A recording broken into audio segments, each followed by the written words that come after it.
14 సంవత్సరాల క్రితం అప్పటి నుండి ఆత్మస్మరణ బంధం మా మధ్యలోనే ఉంది. 20 మందిని బైబిల్ ట్రైనింగ్ చేసినప్పుడు ప్రస్తుతానికి ఒక 2-3 మాత్రమే ఒకరికొకరు అందుబాటులో ఉన్నాము. ఏది ఏమైనప్పటికీ దేవుడిచ్చిన ఉచితమైన కృపను బట్టి ఈరోజు మీ మధ్యలోకి రావడానికి కృప చూపించాడు. మరొకసారి మీ అందరికీ నా హృదయపూర్వక వందనాలు తెలియపరచుకుంటూ ఉన్నాను. మొట్టమొదటిసారిగా నా సాక్ష్యాన్ని కొంచెం పంచుకొని తదుపరి వాక్యంలోకి వెళ్దాం. వచ్చిన కంచి దైవజనులు సినీ యాక్టర్ అయితే కాదయ్యా, వందనాలు. సినిమా షూటింగ్లో హీరోలకు పర్సనల్ అసిస్టెంట్గా పనిచేశాను. హీరోయిన్లందరికీ 20 సంవత్సరాల క్రితము మనం చూస్తున్న పెద్ద పెద్ద హీరోలందరికీ పనిచేశాను పర్సనల్ అసిస్టెంట్గా. అసలు నేను అసిస్టెంట్గా పోవడానికి కారణం ఏంటయ్యా అంటే, నా వయసు చిన్నగా 5-6 సంవత్సరాల వయసు నుండి స్కూల్కి వెళ్తూ ఉంటే నాకు చదువు అబ్బేది కాదు. స్కూల్కి వెళ్తే మాస్టర్ గారు నన్ను కొట్టేవారు, ఇంటికి వస్తే మా అమ్మ మా నాన్న స్కూల్కి వెళ్ళమని కొట్టేవారు. అట్లా ఎట్టగట్ట 6వ క్లాస్ దాకా బడికి వెళ్తూ ఉన్నాను. అప్పట్లో 7 పాస్, ఇప్పుడు లేదులేండి. 7వ క్లాస్ పాస్ అయితే స్కూల్కి వెళ్తే మాస్టర్ కొడుతున్నారు, ఇంటికి వస్తే మా అమ్మ మా నాన్న కొడుతున్నారని నేనేం చేశానంటే ఇంట్లో లెటర్ రాసి పెట్టేసి ఇంట్లోంచి పారిపోయా. అమ్మ నన్ను మీరు వెతకొద్దు, స్కూల్కి వెళ్తే మాస్టర్ కొడుతున్నారు, ఇంటికి వస్తే మీరు కొడుతున్నారు అని లెటర్ రాసి పెట్టి ఆ గుంటూరు గవర్నమెంట్ హాస్పిటల్ దగ్గర హోటల్లో కప్పులు కలగడానికి కుదిరి జాయిన్ అయ్యి పని చేస్తూ ఉన్నాను. 20 రోజులైంది. నన్ను వెతుక్కుంటూ వచ్చారు. అక్కడ కనపడ్డాను, ఇంటికి తీసుకొచ్చిన తర్వాత ఇక మా అమ్మ మా నాన్న ఎట్లా గట్ట మళ్ళీ స్కూల్కి పంపిద్దాము అని ఆలోచన చేసుకుంటూ ఉండేలేకే ఈలోపు మా తాతగారు, మా అమ్మ వాళ్ళ నాన్నగారు నేను రాసిన లెటర్ తీసుకెళ్ళి పోలీస్ స్టేషన్లో కేసు పెట్టాడు మాస్టర్ గారి మీద. నువ్వు కొడితేనే మా వాడు పారిపోయాడని, లేకపోతే పారిపోయేవాడు కాదని. అప్పట్లో ఇంత టెక్నాలజీ, ఇంత అప్డేట్ లేదు. 20 సంవత్సరాల క్రితం, 25 ఇప్పుడు నా వయసు 40, అప్పుడు 17 సంవత్సరాలు. అప్పుడు మాస్టర్ గారు ఏం చేశాడు, అయ్యా నీ మనవాడిని స్కూల్కి పంపించండి, నిద్రపోయినా చదివిచ్చేస్తాం, పాస్ చేస్తాం పొద్దాక అంటే అది నాకు తెలిసి ఎట్టగట్టి వెళ్ళి కూర్చొని పొద్దాకన్నా చదువుకున్నాడు. మా అమ్మ మా అన్నారు, వద్దయ్యా తాత చేసిన దానికి మీకు మాస్టర్లు చదువు చెప్పరు, ఏదో ఒక పనికి పంపిస్తూ మొదలుపెట్టారు. అప్పుడు మా ఊళ్ళో పేర్చారులో ముక్కు కొడతాం, రాళ్ళు ముక్కు కొడతాం. ఆ ముక్కు కొట్టే పనికి పంపించారు. 1 సంవత్సరం 2 సంవత్సరాలు చేసిన తర్వాత నా కాళ్ళు చేతులు చొచ్చి పడిపోయాను, పక్షవాతం వచ్చినట్లు. ఇంకే కథలు, బాడీ ఏంది కదలదు, ఇంకా ఏమి కథలు. ఎవరైనా ఎత్తుకొని వెళ్ళిపోయి పక్కన కూర్చోబెట్టాలి.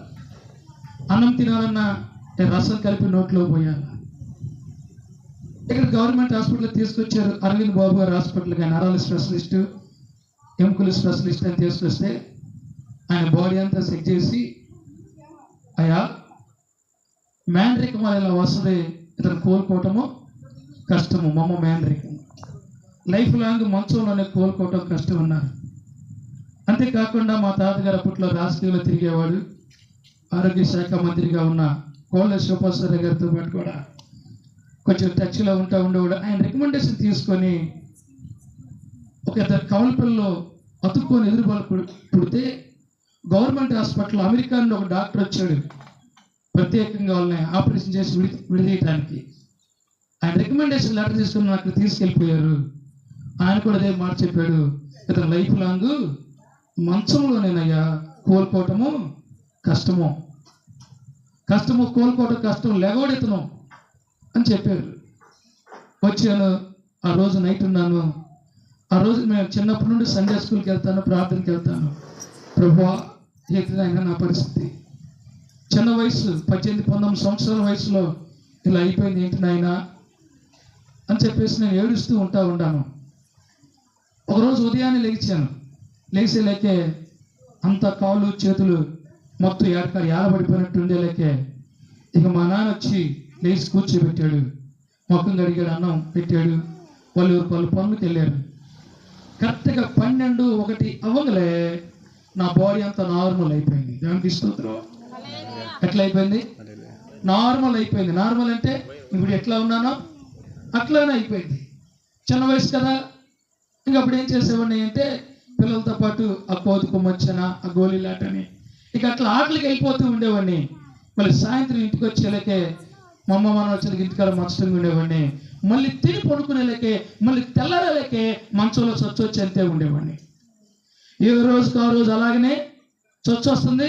11, 12, 1 గంట కాగలే బాడీ అంతా నార్మల్ అయిపోతుంది. ఇప్పుడు వాళ్ళు అన్నారు, దెయ్యం ఏమైనా పట్టిందేమో అయ్యా, ఇది దురాత్మలాగా ఉంది, ఆ దర్గా కాడ తీసుకెళ్ళి అంతరం కట్టండి అయ్యా అన్నారు. మనం కూడా అంతే కదండి, కొంచెం ఏం చేస్తే పాస్టర్ గారి మాట కూడా విందాం, ఏదో కొంచెం వెళ్ళండి ఆటోమేటిక్ వెళ్ళిపోయి కట్టుకొని వస్తాం. ఆ అంతరం అనేది కట్టారు, అయినా కూడా ఆ తీరేమి మారల, అలాగనే ఉంది. అప్పుడు మా నాన్నగారు నన్ను పిలిచి స్కూల్కి వెళ్ళి చదువుకోమంటే చదువుకోవాలా, ఎక్కడికి వెళ్ళి స్కూల్కి వెళ్ళి చదువుకోమంటే చదువుకోవాలా, పనికి పంపిస్తే పని మధ్యలోనే ఎగ్గొట్టొచ్చు. మధ్యలో హైదరాబాద్ సిమెంట్ పనికి పంపించారు మేస్త్రి కింద, అక్కడ కూడా చేయకుండా మధ్యలోనే వచ్చేసారు. డాక్టర్ల కాడ తీసుకెళ్తేనే ఏ జబ్బు లేదు, ఇది మ్యాన్రిక్ ఉన్నట్లే చెబుతున్నారు తప్పితే నీ గురించి ఏది కూడా వాళ్ళు క్లారిటీగా చెప్పటం లేదు. నువ్వు నటిస్తున్నావు. ఏం చేస్తున్నావు? నటిస్తున్నావు. 11, 12 గంటల దాకా స్వచ్ఛొచ్చిందని కొనుక్కుంటున్నావు. అందరూ పనికి వెళ్ళిపోగలే లేచి ఆటలకు వెళ్ళిపోతున్నావు. మేము 3 మోపిల్లలు అండి, నేనే పెద్దవాడిని. అప్పుడు మా నాన్నగారు ఒక మాట అన్నాడు, నీలాంటి కొడుకు ఏ తల్లిదండ్రులు పుట్టకూడదయ్యా అన్నాడు. నీలాంటి కొడుకు ఏ తల్లిదండ్రులకి పుట్టకూడదు, నా కడుపుని చెడబుట్టావు నువ్వు అన్నాడు. ఇక నేను కొనుక్కుంటే నేనేం నటన చేయట్లా, నా బాడీ అంతా అసలు పని చేయట్లా, నేనే యాక్టింగ్ చేయట్లా, ఎందుకో నాకు తెలియట్లా. ఇక మా నాన్నన్న మాటే గుర్తొస్తుంది. మా నాన్నన్న మాటే, నా కడుపుని చెడబుట్టావు, నీలాంటి కొడుకు ఏ తల్లిదండ్రులకి పుట్టకూడదు. ఇదే మాట నాకేం చేస్తుంటే చెవును పడుతూ నేను నిద్రపోతున్నా అదే మాట వస్తుంది. చిన్న వయసు కాదు, నా వయసు అప్పుడు 19 సంవత్సరాలు. అవగాహన ఉండదా? కంపల్సరిగా అవగాహన ఉంటుంది. అప్పుడు లేచాను 12, 1 గంట అప్పుడు బాగానే ఉంది. లెటర్ రాసి పెట్టే ఇంట్లో, నానా నన్ను ఎత్తుకోద్దు మీరు, ఒక కొడుకు చచ్చిపోయాడు అనుకోండి, ఒక కొడుకు చచ్చిపోయాడు, నన్ను ఎత్తుకోద్దు అసలు మీరు, 2 కొడుకులే అనుకో అని చెప్పేసి నేను లెటర్ రాసి పెట్టి ఇంట్లో ఆ నైట్ 12 గంటలకు నాకు హైదరాబాద్ తెలుసు కదా, హైదరాబాద్ వెళ్ళిపోయాను. 1 రోజు, 2 రోజులు, 3 రోజులు, 4 రోజులు ఏ పని లేదు. ఏ హోటల్లో పోయి పని అడుగుతున్నా ఇవ్వటం లేదు, పని చేయటానికి ఎవరు పని ఇవ్వట్లేదు, ఆకలి అవుతుంది, ఏం చేయాలో అర్థం కావట్లేదు. నేను వెళ్తూ మంచిగా మా బాబాయి ఇంట్లో సఫారీ ఉన్నాయి, సఫారీ మంచి కాస్ట్లీ బట్టలు, ఒక 2 జతలు, నాకు 2 జతలు ఒక సూట్ కేసులో పట్టుకొని తీసుకొని పోయాను. నేనేం చేస్తానంటే అక్కడ పక్కన ఆ అన్నపూర్ణ స్టూడియో పక్కన కింద నీళ్లు పారుతూ ఉంటాయి. సాయంత్రం కల్లా నీళ్లు తాగటము, అక్కడ స్నానం చేయటం, ఆ బట్టలు మార్చుకోవటము. వారం రోజులు ఆకలి అవుతుంది, ఏమి లేదు. ఇక రోడ్డు మీదకి వచ్చాను, మంచిగా వైట్ అండ్ వైట్ సఫారీ చేసుకొని ఆ చెత్తకుండి పక్కన అన్నం పడేసింది. అన్నం చూసి తినాలనిపించింది, అన్నం తిన్నామనిపించింది. వాస్తవంగా ఆ అన్నం కోసము 2-3 ఎదురు చూస్తూ ఉన్నారు. రోడ్డు పక్కన ఎవరొకరు చూడకుండా తక్కువ తీసుకుందామని. నాకు అక్కడ సూట్ కేసు ఉంది, ఒక లగేజీ బ్యాగ్ ఉంది. నేను రయ్యని తీసుకొని ఆ అన్నము తక్కువ సంచిలో వేసుకున్నా. అటు ఇటు చూసి అది కూడా సిగ్గు అనిపించినట్లు అనిపించి కొంచెం ముందుకు రాగలే ఆ అన్నం కోసం ఎదురు చూస్తున్న వాళ్ళు నన్ను అడిగారు, అన్నా అక్కడ ఒక అన్నం ప్యాకెట్ ఉండాలంటే అది ఉంది నాకాడే, డామినేషన్ ఏందిరా నన్ను అడుగుతున్నారు అన్నా. నేను అంటే నేను మంచి డ్రెస్సులో ఉన్నా కదా, వాళ్ళు చూసి పెద్దవాళ్ళు అనుకున్నట్టున్నారు, అది నాకాడే ఉంది. ఇంకా ఏం చేయాలో అర్థం కాలే. కొంచెం ముందుకు వెళ్తే ఆ రైల్వే ట్రాక్ పక్కన మోసల్స్ బాటిల్ తీసుకెళ్ళి పారేస్తూ ఉంటారు, కాసిన వాటర్ విడిచిపెట్టి వెళ్ళిపోతూ ఉంటారు. ఆ రైల్వే ట్రాక్ కాడికి వెళ్ళి అన్ని బాటిల్ వేసుకుని దాంట్లో వాటర్ పోసుకొని అన్నం 2 ముద్దలు కలుపుకొని తింటే అది సర్ది పడిపోయి నీళ్లు గారిపోతుంది. ఆకలి మూమెంట్లో ఏం చేయాలో అర్థం కాక పాస 4 ముద్దలు తినేసాను. తర్వాత ఇంకా బయట లోనికి పోవట్ల. అప్పుడు ఆలోచన చేసుకున్నా, నా తల్లిదండ్రులను గుర్తించలేకపోయారు. నా పరిస్థితి అంతా చూస్తేనేమో ఎలా ఉన్నాయంటే 11 గంటల దాకా బాడీ సొచ్చొచ్చి పడిపోతున్నట్టుంది, తర్వాత అయితే నార్మల్గానే ఉంటుంది. ఏంటి జీవితము, ఎక్కడ లేని జబ్బు నాకే ఉన్నట్టే ఉందని చెప్పేసి ఇక ఆలోచన చేసుకొని చచ్చిపోదామని తీర్మానం చేసుకున్నా. వచ్చే కారు కింద మెయిన్ రోడ్డు మీద నిలబడ్డా. కారు తను కొట్టేసి వెనక్కి పడ్డాను. తలకాయకి చిన్న పూలు కొట్టి, ఏంట్రా చావడానికి నా కారు దొరికింది నీకు, ఎందుకు చావాలనుకున్నా ఏంటి అని చెప్పేసి కారులో ఎక్కించుకొని నన్ను అడుగుతూ ఉన్నాడు. ఆయన సినిమా ఆర్టిస్ట్, బాలకృష్ణ సినిమాలో ఎక్కువగా సైడ్ క్యారెక్టర్లుగా చేస్తూ ఉంటాడు. మీకు చెప్పినంత చెప్పాను. ఆయన కారులో అనుకున్న స్టూడియో కారు తీసుకెళ్తూ ఉంటే అప్పుడు ఆయన ఒక మాట అన్నాడు, నీకు రోజుకు 100 రూపాయలు డబ్బులు ఇప్పిస్తాను, 100 రూపాయలు 3 పూట్ల భోజనం పెట్టిస్తాను, నేను చెప్పిన పని చేస్తావా అని. చేస్తానయ్యా.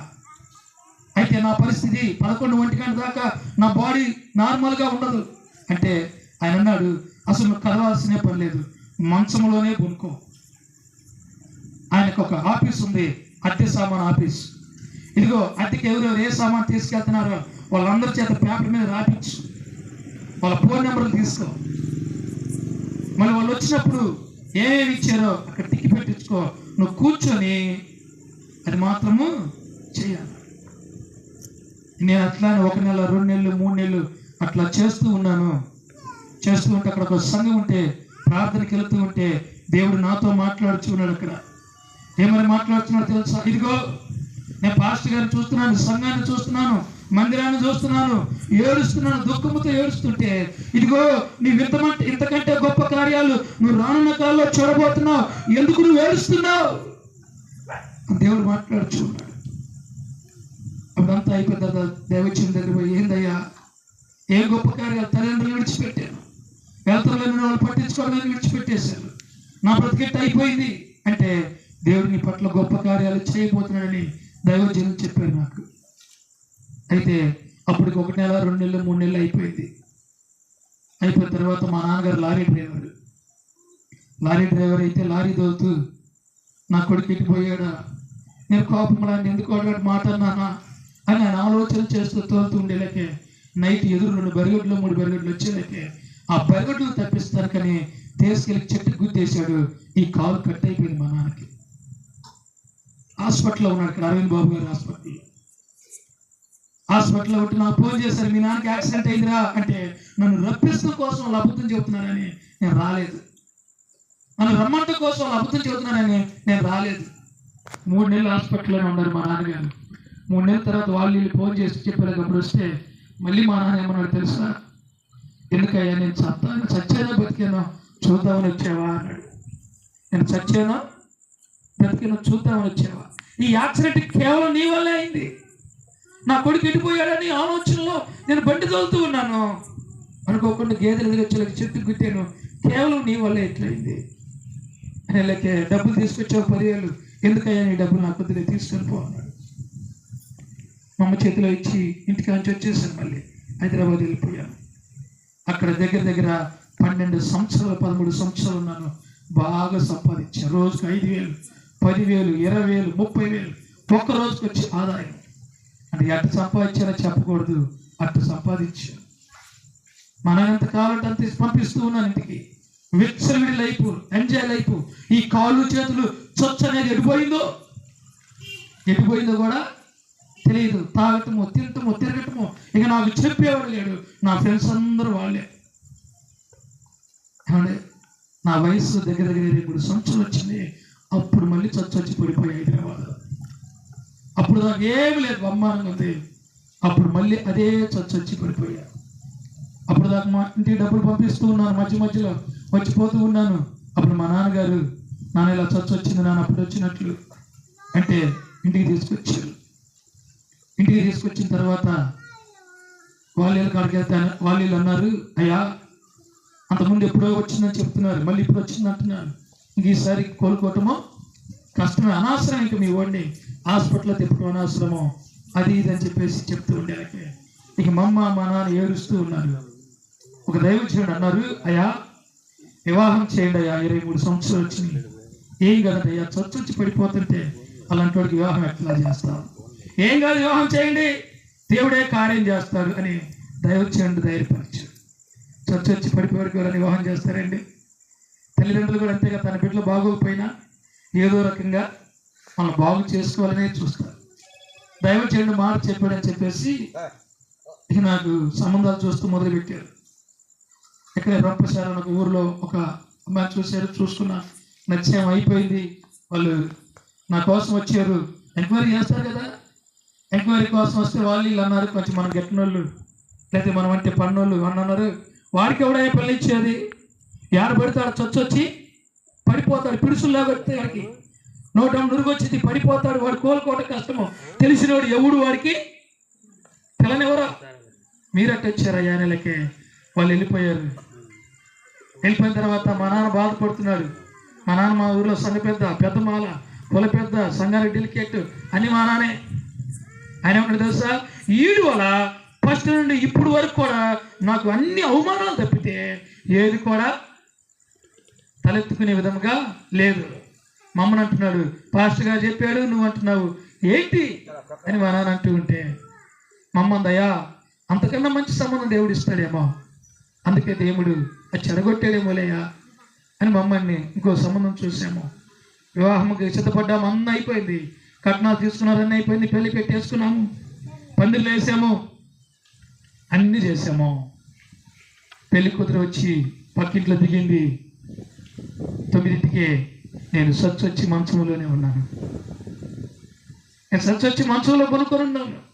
లెగలో బాడీ గెట్టిన వాళ్ళు అంటున్నారు మా నాన్ని, ఏమయ్యా ఎవరి జీవితం పాడు చేద్దామని పిల్లని తీసుకొచ్చాడు, తిప్పేశారు, ఆయన అంటుంది నీ కొడుకు చూస్తేనేమో మంచంలో ఉన్నారు, ఎవరి పిల్ల జీవితం నాశనం చేద్దామని అని అక్కడ ఉన్న పెద్ద మనుషులందరూ మా నాన్నతో మాట్లాడుతుంటే మా నాన్న కూడా ఏడుస్తూ ఉన్నాడు.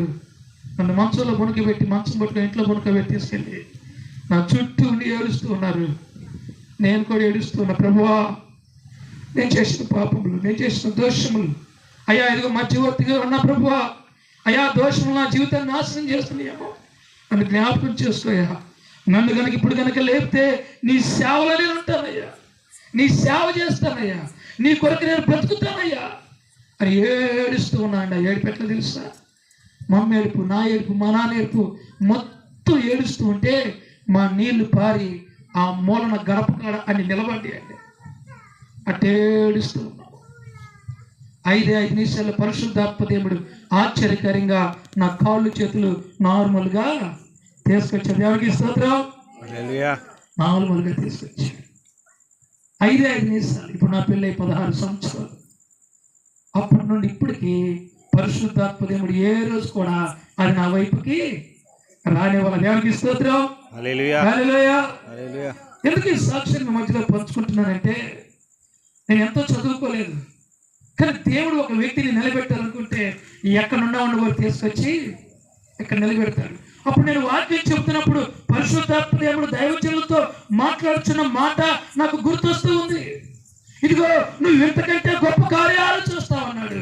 ఇంతకంటే గొప్ప కార్యాలు అంటే ఆ దైవజనులు ఇట్లాంటి చిన్న సంఘము కొద్ది మంది.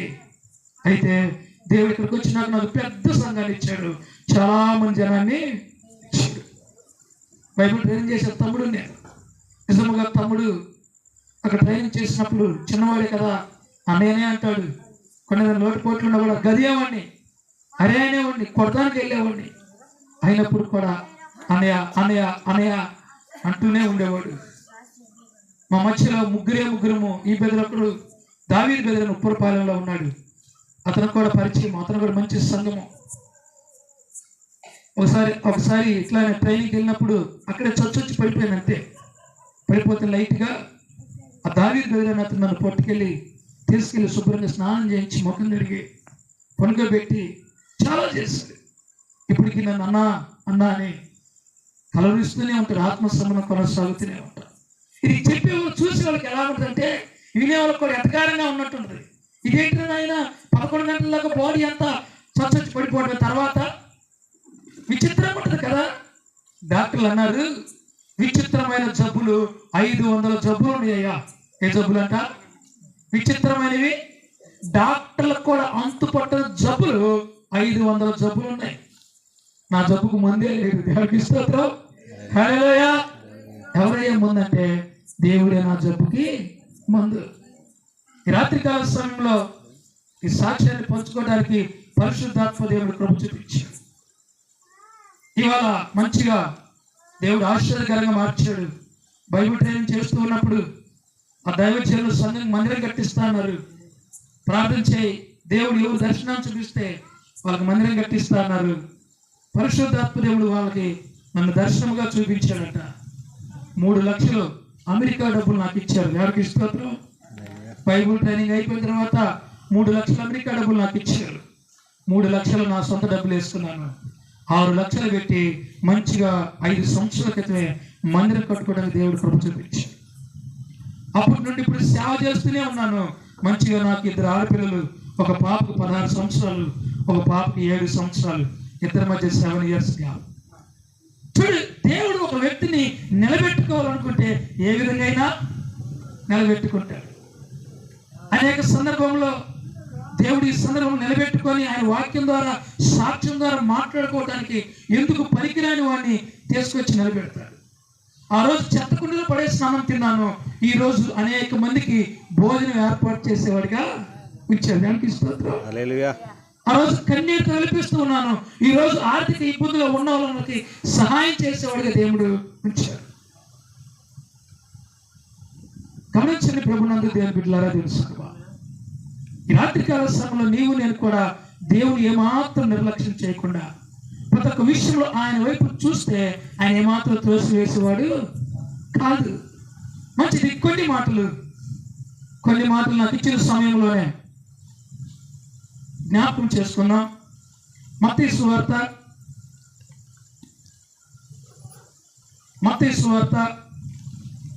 13వ అధ్యాయము, మత్తయి సువార్త 13వ అధ్యాయము 47వ వచనం చదువుకున్నాం. మరియు పరలోక రాజ్యము సముద్రంలో వేయబడి నానా విధములైన చేపలను పట్టిన వలనను పోలి ఉన్నది.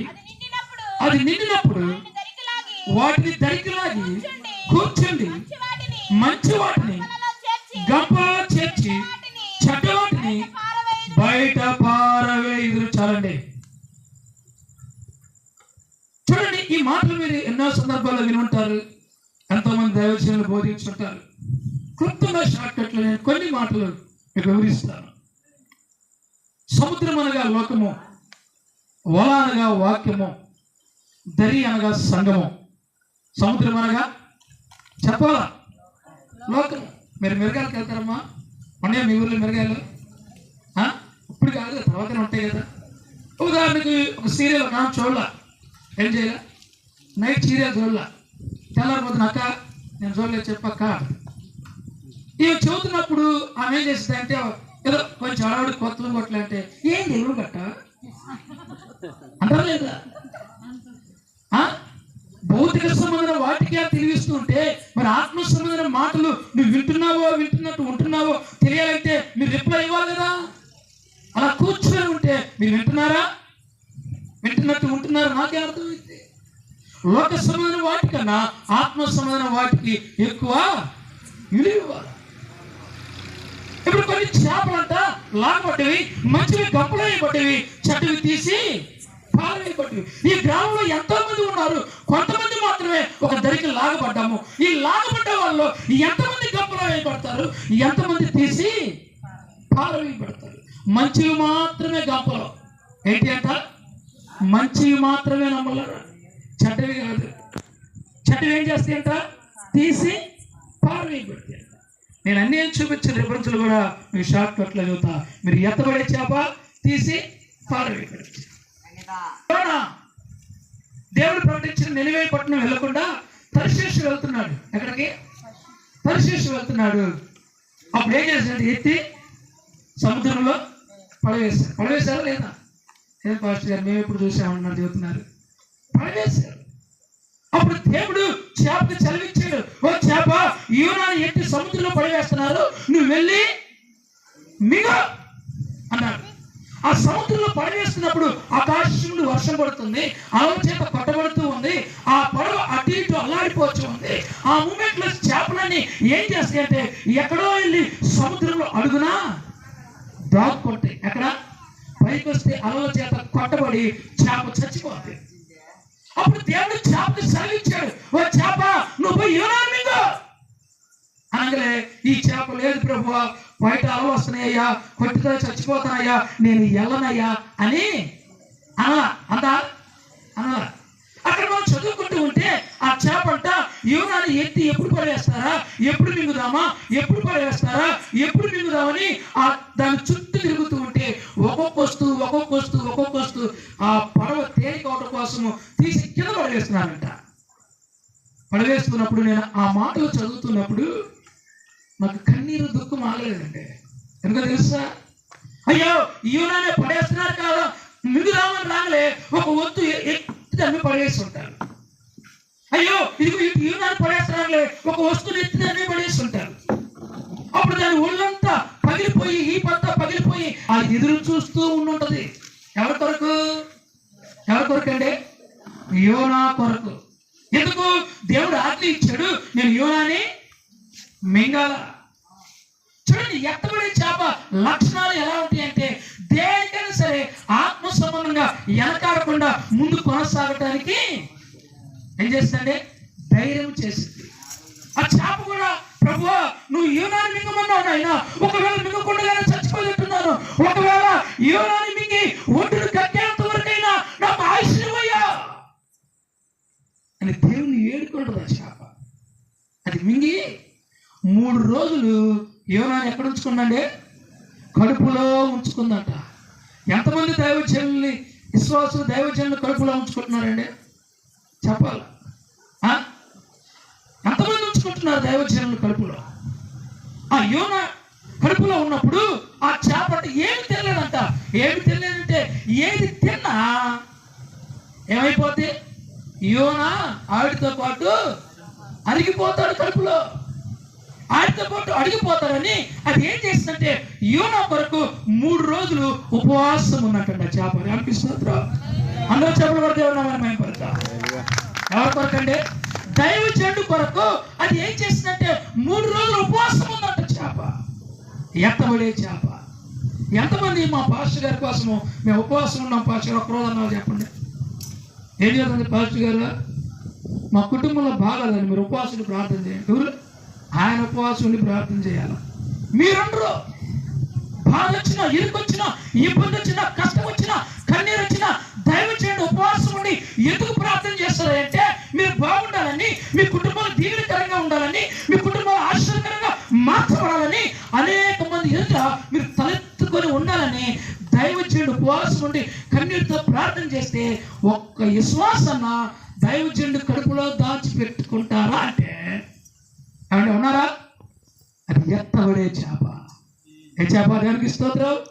మంచి చేప, ఎత్తబడే చేప. అది గంపలో వేయబడిన చేప. దేవుని మాటకు లోబడి దైవజనుడి కోసము 3 రోజులు ఉపవాసం ఉన్న చేప. ఒక్క చేప త్యాగం చేస్తేనే ఒక నినివే పట్టణమే రక్షణలోకి వచ్చింది. దేవునికి స్తోత్రం. ఇక్కడ ఎంతమంది చేపలు ఉన్నామండి? చెప్పాలమ్మా, ఎంతమంది ఉన్నాం? ఒక్కొక్కరు ఒక్కొక్క చేపగా మార్చబడితే ఈ ప్రాంతమే దీవెనకరంగా మార్చబడి. పాస్టర్ గారు, మా పాస్టర్ గారు ప్రార్థన అరగడానికి మేము రావడమే కష్టం. ఈ పక్కన వాళ్ళకి మేమేం చెబుతామండి అంటే?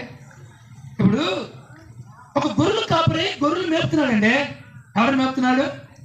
గొర్రెలు మేపుతున్నాడు. గొర్రెని కట్టరా లేకపోతే కాపరి పై కంటాడా? చెప్పాలా మీరు? గొర్రె. ఆ గొర్రెలు మేపే దేనికంటే అవి ఫలించి అభివృద్ధి అవటానికి. మనకు ఫలింపు లేదు ఏమంటే, అభివృద్ధి అయ్యాల్సిన అంతకంటే లేదు. నువ్వు ఫలించాలా, నువ్వు అభివృద్ధి అవ్వాలా, నువ్వు ఆశ్చర్యకరంగా మార్చబడాలంటే నువ్వు కూడా ఒక గొర్రెని కనే విధముగా ఉంచాలి. ఇదిగో సంఘం ఉంది, ఇదిగో మా దైవజనుడు ప్రార్థన చేస్తారు, ఇదిగో సంఘంలో అద్భుత కార్యాలు జరుగుతున్నాయి, నీ కుటుంబంలో శోధనలు, నీ కుటుంబంలో ఇబ్బందులు, నీ కుటుంబంలో ఇరుకులు ఉన్నాయా, ఇదిగో రండి అని ఏం చేయాలా? ఒకరికొకరము మన సంఘాన్ని బలపరుచుకునే విధముగా ఉండాలి. ఉన్నారా? ఎంతమంది ఉన్నారండి? చెప్పాలి, ఎంతమంది ఉన్నారు? మనం అందరము ఎత్తబడే చేపలుగా ఉండాలా. ఏ చేపలుగా? ఎత్తబడే చేపలుగా. చూడండి ప్రభునందు దేవుని బిడ్డలారా, నేను సేవకు వచ్చిన కొత్తలో సేవకు వచ్చినా కూడా మా నాన్నగారి మధ్య నా మధ్య అంత వితండవాదమే. ఏంటంటే మంచిగానే సంపాదించే ఆస్తుంది మాకు, 1 కోటిన్నర ఆస్తి ఉంటుంది. మా నాన్న ఏమన్నా తెలుసాయా, నువ్వు ఈ సేవ దేవత ప్రార్థనకి వెళ్ళు, 2 కార్లు కొనిస్తా నీకు, ట్రావెల్స్ పెట్టుకో, 2 ఆడపిల్లలే వచ్చిన డబ్బులు అకౌంట్లు వేసుకో, ప్రశాంతత బతికే. ఏం బతికే? ప్రశాంతత, దిగులు చింతలేని బ్రతుకు. మంచి మాట అని చెప్పింది. నేను ఒకటే మాట అన్నా, నాన్న నేను సేవలో ఎదగాలనుకుంటున్నాను, ఈ భౌతికమైన నాకేమీ వద్దు అంటే అన్నాడు. చావు నీ సావు, నువ్వు చావు అన్నాడు.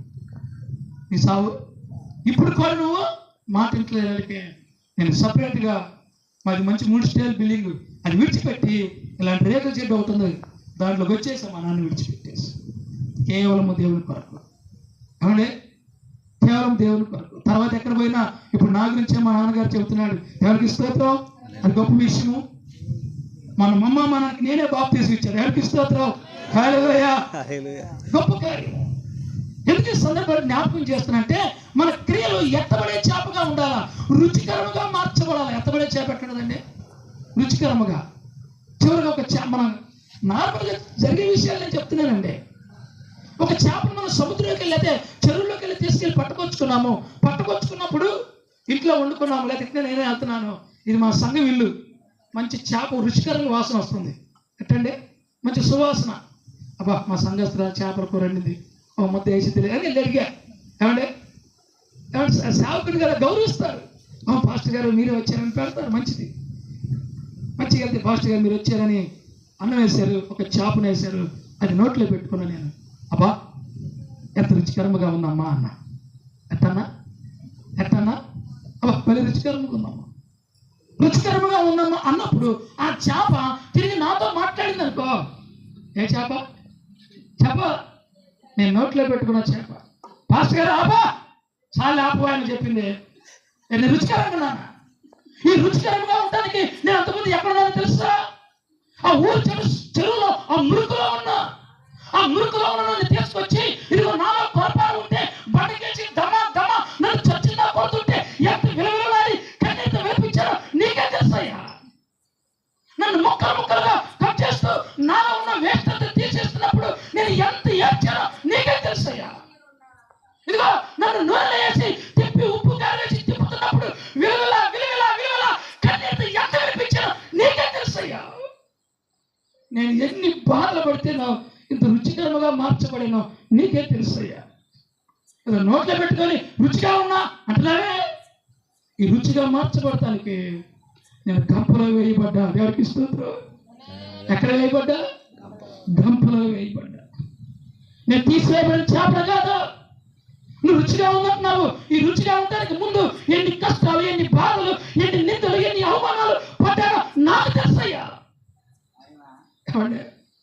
మనం కూడా అంతే కదా, విలువలు తెలియకుండా బ్రతుకుతూ ఉన్నామండి. ఏం తెలియకుండా? విలువలు తెలియకుండా.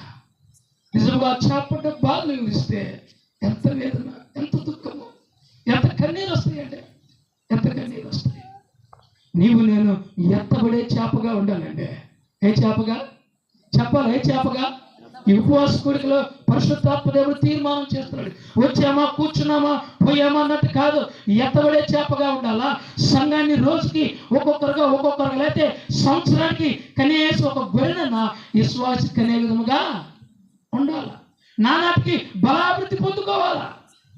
అంటే సంఘముగా ఉండాలండి. ఈ చేపట దేవుని కొరకు తన ప్రాణాలు సైతము త్యాగం చేస్తున్నాడు. దైవజనుడి కన్నీరు మీకే తెలుసండి.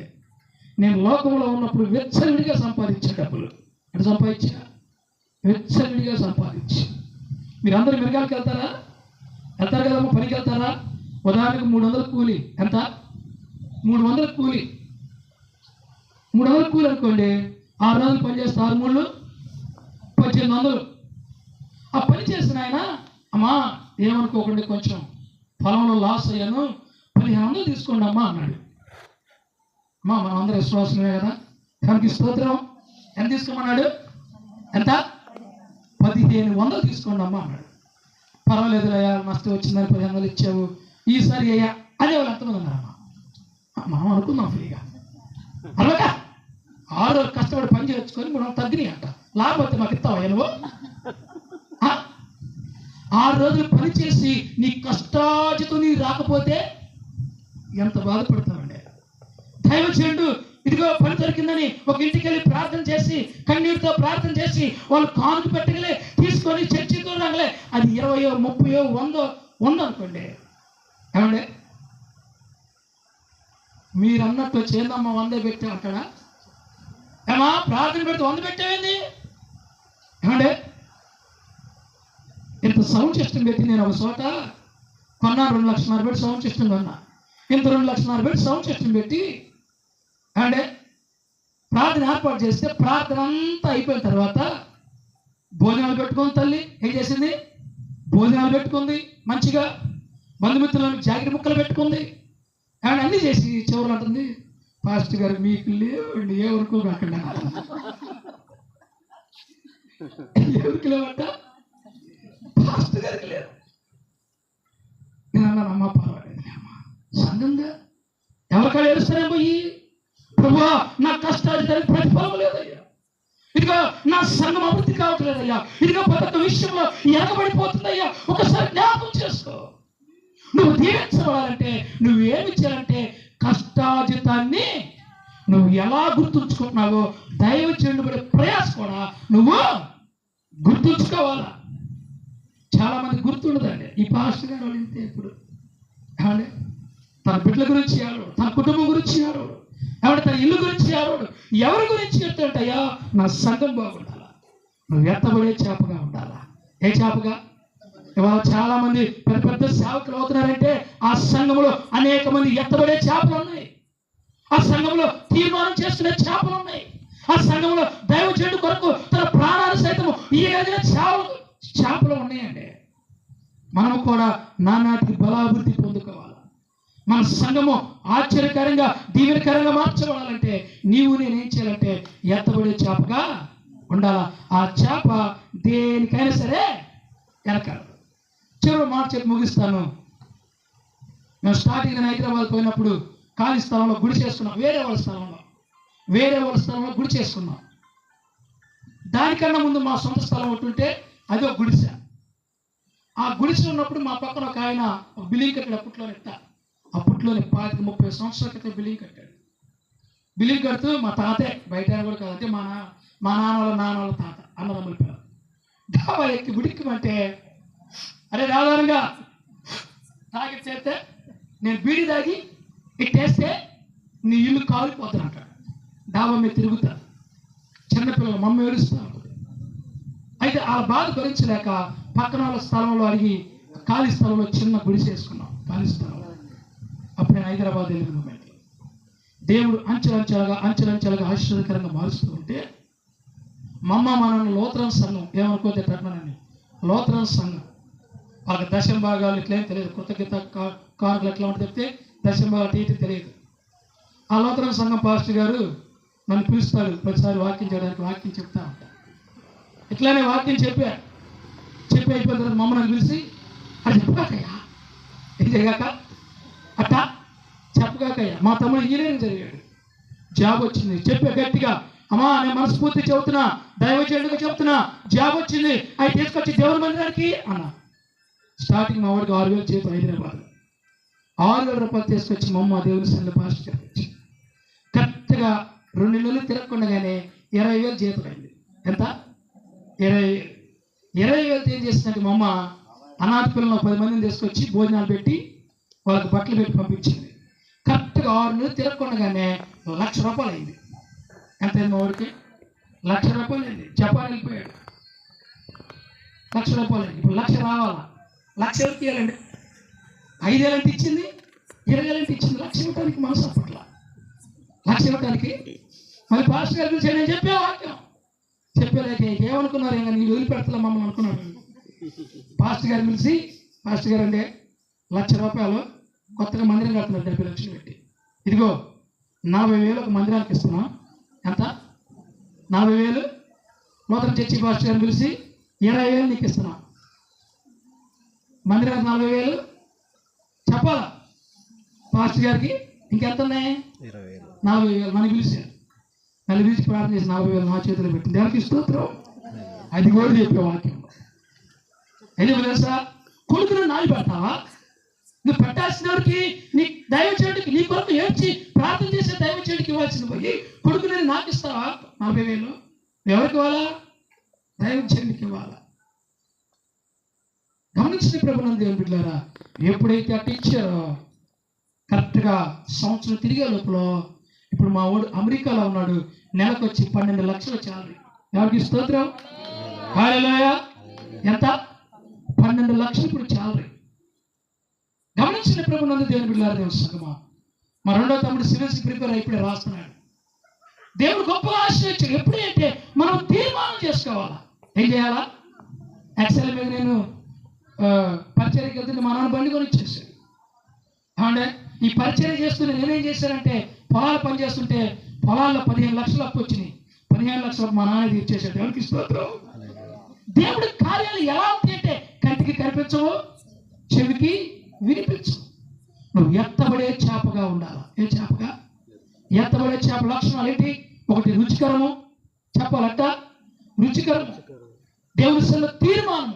ఎట్లా తీర్మానం? ఏ విషయం సరే ఒక తీర్మానం చేసుకోవాలా. ఇదిగో నా పనిది, ఇదిగో నా పనిది, ఇదిగో నేను చేయాలా అని ఒక తీర్మానము చేసుకోవాలా. నువ్వు చేసుకున్నప్పుడే దేవుడు ఆశీర్వాదాన్ని ఇస్తాడు, గొప్పగా ఇస్తాడు.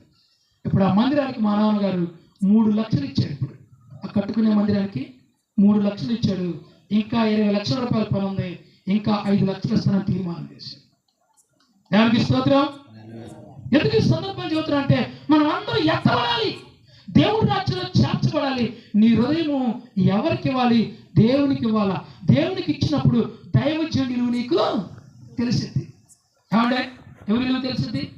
దైవజనుడు తెలిసింది. ఒక్క చేప, ఏ చేప? నినివే పట్టణాన్నే మార్చింది. దేవునికి స్తోత్రం. ఎంతమంది చేపలమో మనం తీర్మానం చేసుకుంటే మన సంఘాన్ని, చుట్టుపక్కల ఉన్న ప్రజల్ని మార్చగలుగుతామా? దేవునికి స్తోత్రం. ఒకసారి ఆలోచన చేసుకున్నాం. ప్రభునందు దేవుని బిడ్డ తెలుసు. ఈ రాత్రికాల సమయంలో ఈ సమయాన్ని ఇచ్చిన దైవజనులకు నా హృదయపూర్వక వందనాలు తెలియపరుస్తున్నా. చిన్న ప్రార్థన చేసుకుందాం. మహాపరిశుద్ధుడా, మహోన్నతుడా, ఆశ్చర్యకర ఆలోచనకర్త, నిజముగా నాయనా మేమందరం గంపలో ఎత్తబడే చేపగా ఉండాలి నాయన. అయ్యా, తీసివేయబడే చేపగా ఉండకూడదు. ఒక తీర్మానం చేసుకోవాలి తండ్రి. ఇదిగో ప్రభువా, ఈ సంఘము నానాటికి బలాభివృద్ధి పొందుతావయ్యా. దైవజనుడు పెడుతున్న ప్రయాసం అయ్యా వ్యర్థంగా పోకూడదు. అయ్యా వ్యర్థంగా పోకూడదు. అయ్యా వ్యర్థంగా పోకూడదు నాయన. వేల వేసి ప్రతి ఒక్కళ్ళ సంఘంలోకి తండ్రి వచ్చిన దైవజనులను బట్టి, సంఘాన్ని బట్టి వందనాలు. అల్పుడు నన్ను కూడా ప్రభు నిలబెట్టుకున్నాం. అందుని బట్టి స్తోత్రాలు చెల్లిస్తూ మీరు అక్కడ అక్కడ లేదు మరొకసారి కలిసి స్థితి బాగా యేసుక్రీస్తు నామములో ఇచ్చిన తండ్రి, ఆమేన్.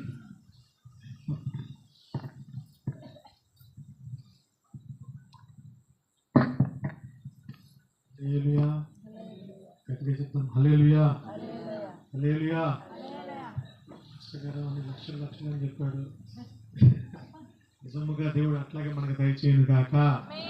చూడండి, దేవుడు అంటారు కదా, చేసే కార్యాలు కంటికి కనపడవు, కష్టపడి ఉన్నప్పుడు దేవుడు మన జీవితాలు గొప్ప కార్యం, రుచికరమైన చేపలు. ఏ విషయమైనా ఒక తీర్మానం కలిగిన చేపలు ఖచ్చితంగా దేవుడు మన జీవితంలో గొప్ప కార్యం చేస్తుంది. ఇక నేను ఆలోచన చేయకుండా ముగిస్తున్నాను. సమయం ఎక్కువైపోయింది.